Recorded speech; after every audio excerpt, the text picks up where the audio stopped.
2026 சட்டமன்ற தேர்தலில் மீண்டும் ஆட்சி அமைக்குமா திராவிட முன்னேற்ற கழகம்? இரண்டாவது முறையாக முதல்வராக திரு ஸ்டாலின் அமர்வாரா?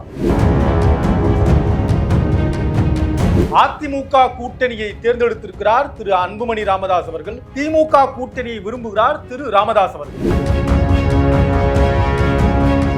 இந்த தேர்தல் கணக்கு தேர்தல் களத்தில் என்னவாக இருக்கிறது என்பதை இந்த காணொலி வாயிலாக விரைவாக பார்க்கலாம். இது கிங் டிவி, நான் உங்கள் தமிழ்மாறன்.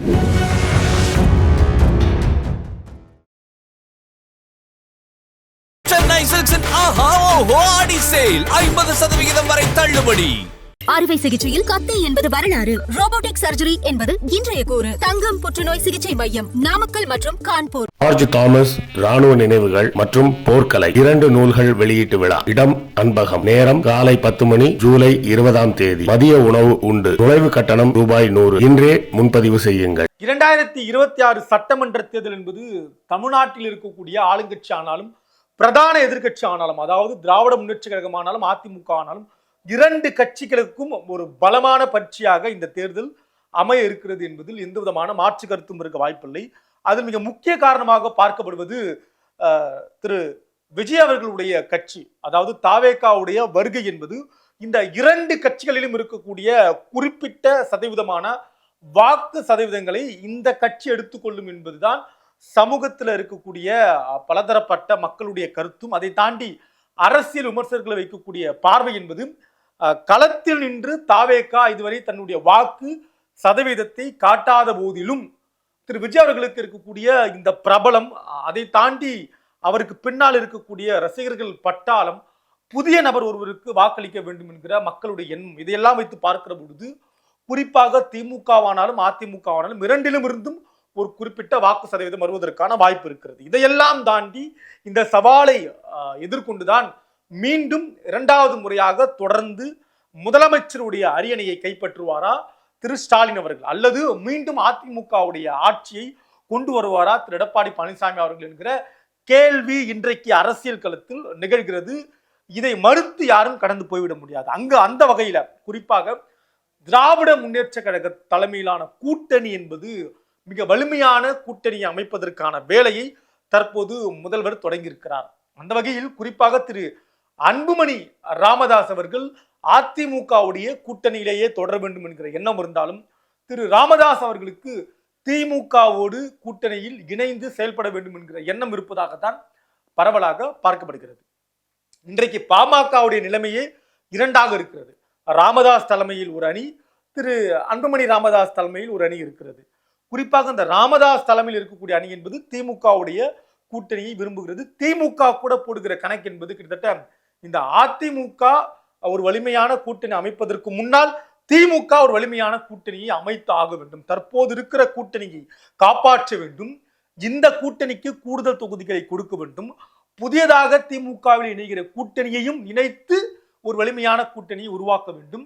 அதற்கு காரணமாக பார்க்கப்படுவது திரு விஜய் அவர்களுடைய கட்சி இந்த அரசியலில் நிற்பதால் ஒரு கணிசமான வாக்கு சதவீதம் என்பது திமுகவிலே இருந்தும் அல்லது நடுத்தரமாக எப்பொழுதுமே ஒரு புது கட்சிக்கு வாக்களிக்கலாம் நினைக்கிறவங்களுடைய வாக்கு என்பது அந்த கட்சிக்கு செல்வதற்கான வாய்ப்பு இருக்கிறது. எனவே ஒரு வலிமையான கூட்டணி உருவாக்க வேண்டும். இந்த வடமாநிலங்களில் பொறுத்தவரை கிட்டத்தட்ட ஒரு 60 தொகுதிகளில் குறிப்பாக இந்த பாட்டாளி மக்கள் கட்சியுடைய சமூகம் சார்ந்த ஓட்டு இருப்பதாக பார்க்கப்படுகிறது. தென் மாவட்டங்களில் ஒரு 30 மாவட்டங்கள் என ஒட்டுமொத்தமாக ஒரு 90 மாவட்டங்கள்ல பாட்டாளி மக்கள் கட்சியை சார்ந்தவர்கள், குறிப்பாக அந்த வன்னியர் சமூக மக்களுடைய ஓட்டு இருக்கிறது. அந்த ஓட்டு வங்கி ஒரு குறைந்தபட்சமாக தன்னுடைய கட்சிக்கு கூட்டணிக்கு கொண்டு வர வேண்டும் என்பது திமுகவுடைய எதிர்பார்ப்பாக இருக்கிறது. மறுபக்கம் தாவேகாவுடைய டிமாண்ட் என்பது தன்னுடைய தலைமையில் கூட்டணி என்பதில் தாவேகா தலைமை உறுதியாக இருக்கிறது. திரு விஜய் தான் முதல்வர் வேட்பாளர் என்பது தீர்மானமாக நிறைவேற்றப்பட்டு விட்டது. இந்த நிலையில் தாவேகாவில் எப்படியாவது பாட்டாளி மக்கள் கட்சியை கொண்டு வந்து இணைக்க வேண்டும் என்கிற முயற்சியை அவர்கள் எடுக்கிறார்கள். மறுபுறம் திரு எடப்பாடி பழனிசாமி அவர்கள் எப்படியாவது தன்னுடைய கூட்டணியில் பாமகவை கொண்டு வந்து விட வேண்டும். இதே கணக்கு தான். இந்த 60+30 இருக்கு இல்லையா, இந்த 90 தொகுதிகளில் தேவையான வாக்கு வங்கியை அதிமுகவிற்கு கொண்டு வர வேண்டும் என்கிற எண்ணத்தில் இருக்கிறார் திரு எடப்பாடி பழனிசாமி அவர்கள். குறிப்பாக இதில் அன்புமணி தலைமையிலான பாமக வந்து இணைவதற்கு தயாராக இருக்கிறது. ஆனால் ராமதாஸ் தலைமையிலான பாமக இணைவதற்கு தயாராக இல்லை. ஒரு வழியாக அதிமுக திமுக இருவருக்கும் இந்த தேர்தலிலும் பாமக ஒரு பிரதான முக்கிய கட்சியாகத்தான் பார்க்கப்படுகிறது. தேமுதிகவையும் கூடுதலாக இணைக்க வேண்டும். கடந்த நாடாளுமன்ற தேர்தலில் கிட்டத்தட்ட ஒரு 40 தொகுதிகள்ல 39 தொகுதிகள்ல திராவிட முன்னேற்ற கழகம் வெற்றி பெற்றிருந்தது. 47% வாக்கு அதிலே பதிவாகி இருந்தது. பாட்டாளி மக்கள் கட்சியுடைய வாக்கு சதவீதம் இந்த 47 இல்லாம தனித்து நின்றதன் மூலமாக பாட்டாளி மக்கள் கட்சியுடைய வாக்கு சதவீதம் 4ஆகவும் தேமுதிகவுடைய வாக்கு சதவீதம் 1ஆகவும் வந்தது. அந்த வகையில திரு ஸ்டாலின் அவர்கள் இலக்கு என்பது 50% வாக்குகளை பெற வேண்டும். அப்ப இந்த 47 + 4 + 1, அதாவது தேமுதிகவுடைய 1 இணைச்சி ஒரு 50% வாக்குகளை பெற்றுவிடலாம் என்கிற ஒரு வாக்கு கணக்கில் திரு முதல்வர்கள் தன்னுடைய தேர்தல் கணக்கை தொடங்கி இருக்கிறார் என்றுதான் பார்க்க வேண்டும். அப்படி இல்லை என்றாலும் பாட்டாளி மக்கள் கட்சி 2ஆக இருந்தாலும் 2+1 ராமதாஸ் தலைமையில் உள்ள 2, தேமுதிகவுடைய வாக்கு சதவீதம் 3, ஒரு 3% வாக்கு வங்கியை இதுல இணைச்சா கூட 47 + 2 + 1, அதாவது 47% திமுகவுடைய வாக்கு வங்கி, 2% குறிப்பாக கவனிக்கணும், 2% ராமதாஸ் தலைமையிலான வாக்கு வங்கி, 1% தேமுதிகவுடைய வாக்கு சதவீதம். இது மொத்தமாக இணைத்தால் கூட திரு முதல்வர்களுடைய கணக்கு என்பது 50% வாக்கை பெற வேண்டும் என்பது.